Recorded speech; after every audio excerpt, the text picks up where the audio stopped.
എല്ലാവർക്കും talk for ഫുട്ബോളിലെ പുതിയൊരു വീഡിയോയിലേക്ക് സ്വാഗതം. ഈ ഒരു വീഡിയോ അപ്ലോഡ് ചെയ്യുന്നത് വളരെയധികം ദുഃഖമുള്ളൊരു വാർത്ത നിങ്ങളെ അറിയിക്കാനാണ്.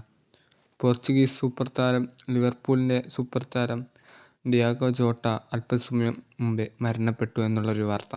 ഡിയാഗോ ജോട്ടയും തൻ്റെ സഹോദരനും സഞ്ചരിച്ച കാറ് അപകടത്തിൽപ്പെട്ടാണ് മരണമുണ്ടായത് എന്നാണ് പോർച്ചുഗീസ് ഫുട്ബോൾ ഫെഡറേഷൻ ഔദ്യോഗികമായി പ്രഖ്യാപിച്ചിട്ടുള്ളത്.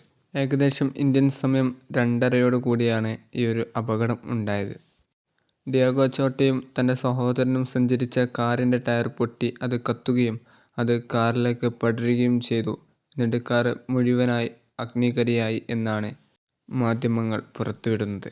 ഈ ഒരു വാർത്ത ഏത് ഫുട്ബോൾ പ്രേമികൾക്കും നട്ടലോടുകൂടിയല്ലാതെ ഏറ്റെടുക്കാൻ കഴിയുകയില്ല. ശത്രുക്കളില്ലാതെ ഫുട്ബോളിൽ പന്ത് തട്ടിയ മികച്ചൊരു കാൽപന്ത് കളിക്കാരനാണ് ഈ ലോകത്തോട് വിട പറഞ്ഞു പോയിട്ടുള്ളത്. വീഡിയോ അവസാനിക്കുന്നു. ഫുട്ബോൾ വാർത്തകളെക്കുറിച്ച് കൂടുതൽ അറിയാൻ വേണ്ടി ചാനൽ സബ്സ്ക്രൈബ് ചെയ്യുക.